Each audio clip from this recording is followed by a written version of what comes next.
너 그 소식 들었어? 고발뉴스에서 마트를 한대. 어디로 가야 돼? 가긴 어딜까? 인터넷 쇼핑몰이라고. 포털에서 고발마트를 검색해봐. 어마어마하게 많은 제품들이 은하계 최저가로 공급되고 있어. 고발마트 함께 해주시면 정말 감사하겠습니다. 고발마트에서 만나요. 자, 우리 김태형 기자 전화가 왔네요. 김 기자, 예, 김태현입니다. 지금 바쁜데 이렇게 전화를 주셔서 감사한데요. 네네네. 대단히 좀 한마디로 패닉을 우리가 지금 국민들이 느끼고 있어요. 징역 4년, 그 죄질이 안 좋다. 뭐 특히 그 학적과 관련해서 학사 관련해서는 다 혐의를 인정해 버렸는데 일단 그 법정 분위기가 어땠는지 좀 먼저 궁금합니다.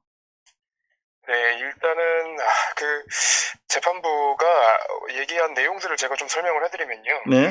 그 표창장 위조 그리고 그러니까 표창장 위조와 관련해서는 정경심 그 교수님 쪽의 주장이 전부 다 배척됐어요. 100%.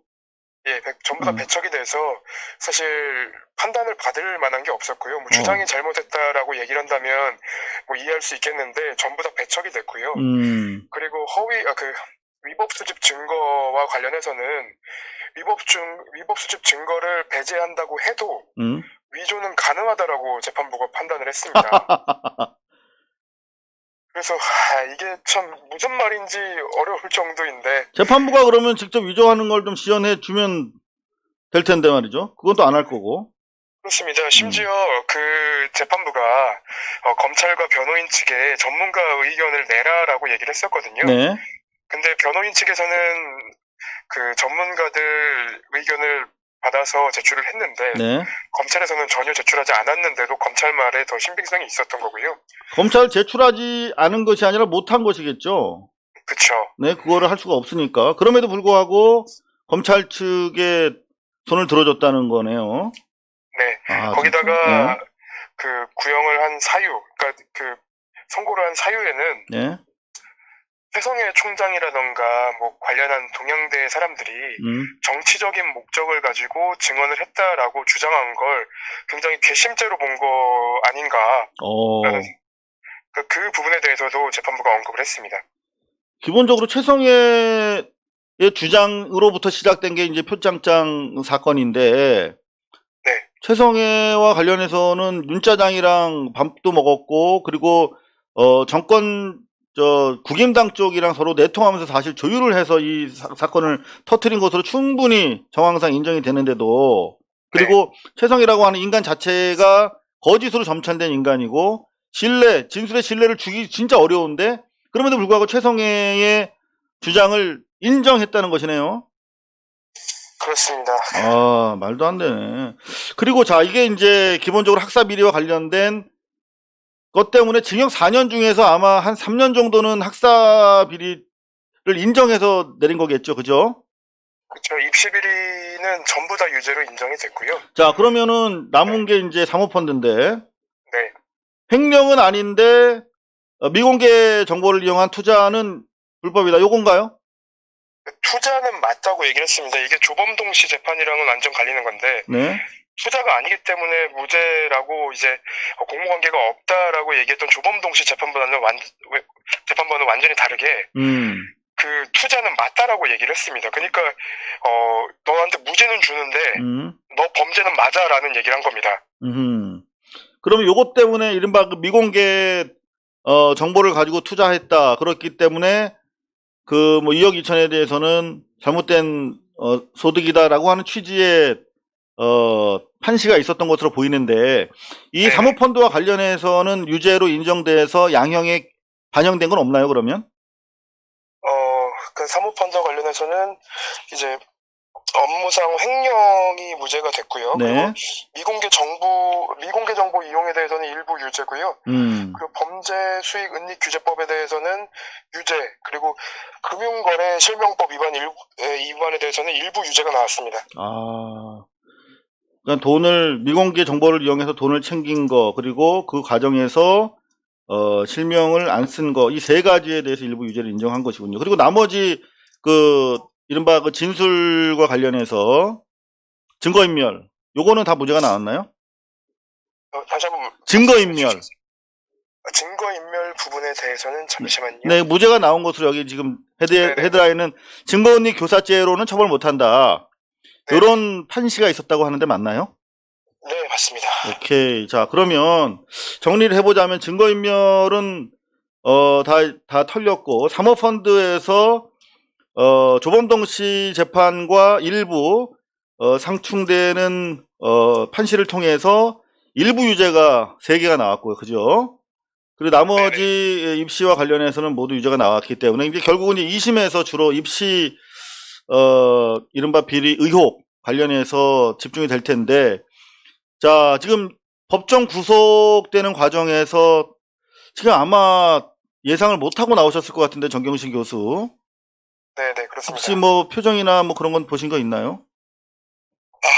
제가 지금 오늘 코로나 때문에 법정 안에는 못 들어갔거든요. 아, 그렇군요. 그래서 네네. 법원 앞에 있어가지고 지금 근데 표정은 굉장히 안 좋아 보이셨습니다. 아, 네. 자, 그 제일 중요한 게 이제 2가지인데 2심 일정은 현 추세로 보면 어떻게 예상할 수 있을까요? 지금 코로나 때문에 재판들, 특히 형사재판 같은 경우에는 천천히 진행하라고 하는 대법원 오더가 있었거든요. 네네.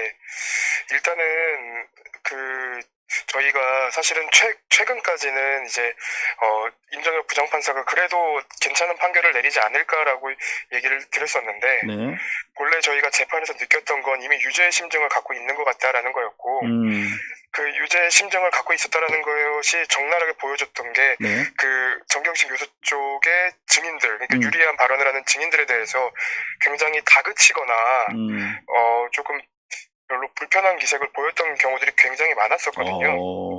근데 이게 이제 대등재판부의 판단은 사실 3명의 부장판사가 하는 거기 때문에 저희가 취재를 하다 보면 2심에 가서도 크게 바뀌는 경우가 없다라는 말이 나오더라고요.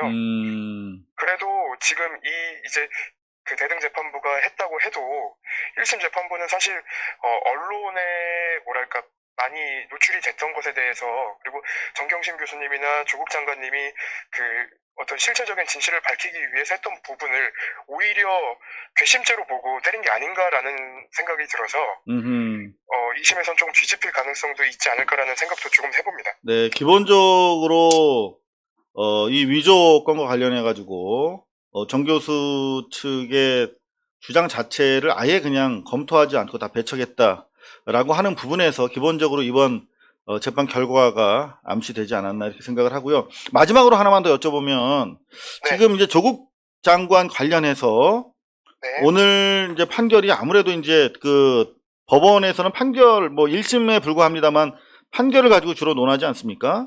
네네. 지금 뭐 저희가 조금 전에 들어온 소식에 따르면은 최강욱 의원 허위 인턴 증 발급 혐의로 검찰이 징역 1년을 구형을 했어요.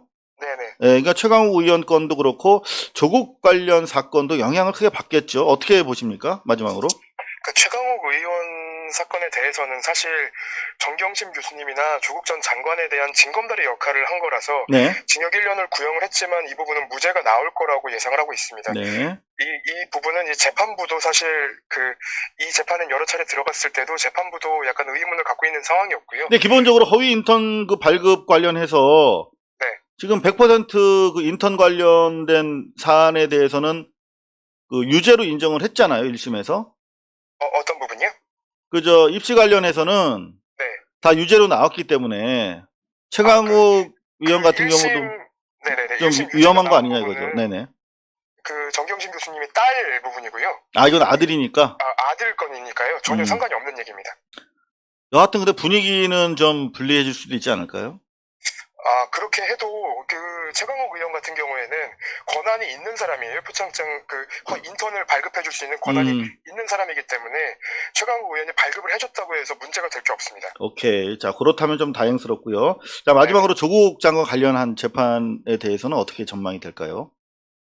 일단은 각 재판부가 어떤 선고가 나오고 나면은 서로를 의식하는 게 아니라 각각의 이제 결과를 내는 걸로 보입니다. 이번에 이제 조범동 씨 재판에서 선고했던 내용과 이번 재판부에서 나온 선고 내용이 전혀 다른 것처럼요. 그러니까요. 네. 그래서 그것과 이제 연관을 지어 생각을 해본다면 조국 전 장관의 재판에서는 오히려 그 뭐랄까 조금 예단을 할 수는 없겠지만 그래도 조국 전 장관 쪽의 입시비리 혐의는 지금 정경심 교수님 쪽에 있는 것보다는 좀 근거가 더 약하게 보입니다.